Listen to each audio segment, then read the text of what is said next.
Welcome to RMC, a spiritual message for Christian character formation. Let us begin this small reflection with a short prayer. O God, may I shed tears for my past sins. Give me the strength to repulse future temptations. Grant me humility to correct my bad inclinations and fill me with the desire to practice holy virtues. In the name of the Father, and of the Son, and of the Holy Spirit. Amen.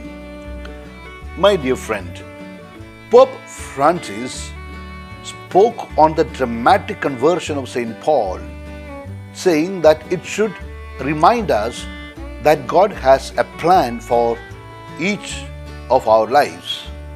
The popes noted that Paul experienced a radical transformation from a persecutor to an apostle.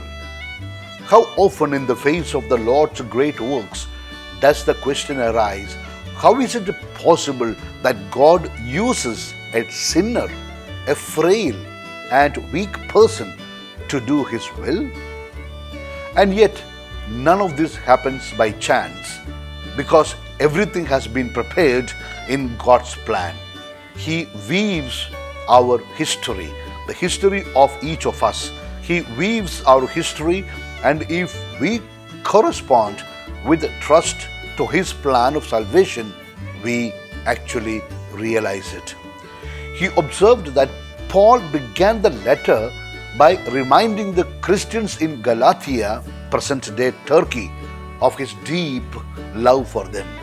We immediately discover that Paul has a profound knowledge of the mystery of Christ. From the beginning of his letter, he does not follow the law of arguments used by his detractors. The Pope said, the apostle flies high and shows us how to behave when conflicts arise within the community. Only towards the end of the letter, in fact, is it made explicit that at the heart of the diatribe is the question of circumcision, hence of the main Jewish tradition. The Pope praised Paul for identifying the issue that lay beneath the dispute rather than seeking a quick fix.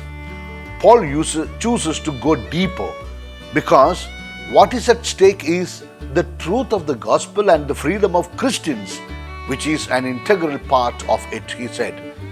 He does not stop at the surface of the problems as we are often tempted to do in order to find an immediate solution that deludes us into thinking that we can all agree with a compromise. That is not how the gospel works, and the apostle chose to take the more challenging route.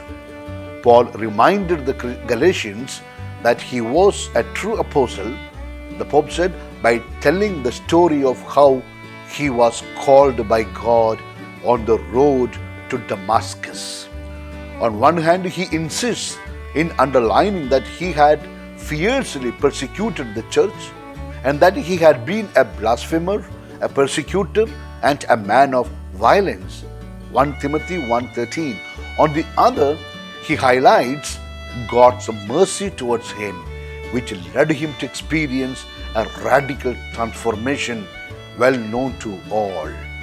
Commenting on Paul's journey from a blameless observer of the Mosaic law to a herald among the pagans, we must never forget the time and the way in which God entered our lives. Keep fixed in your heart and mind that encounter with the grace when God changed our existence. Concluding his catechesis, the Pope said that when we are called by God, we also receive a mission that He wishes us to undertake. That is why we are asked to prepare ourselves seriously, knowing that it is God Himself who sends us, God Himself who supports us with His grace. Let us therefore allow ourselves to be led by this awareness. The primacy of grace transforms existence and makes it worthy of being placed at the service of the gospel. And once we understand this and start living accordingly, that when God has called me, He has given me a mission, and all what I need to do is to cooperate with it, then only it can realize its actual fulfillment. My dear, that is how we can rebuild the church again. That's all for today. Let me now give you my apostolic blessing. May Almighty God bless you, the Father, the Son, and the Holy Spirit. Amen. It is good to listen 2 talks every day, one in the morning and another in the evening. Thanks for listening this talk. You will be blessed abundantly. Take care and be happy. Wish you all good things in life in the mission of the church. Bishop Franco Molakil.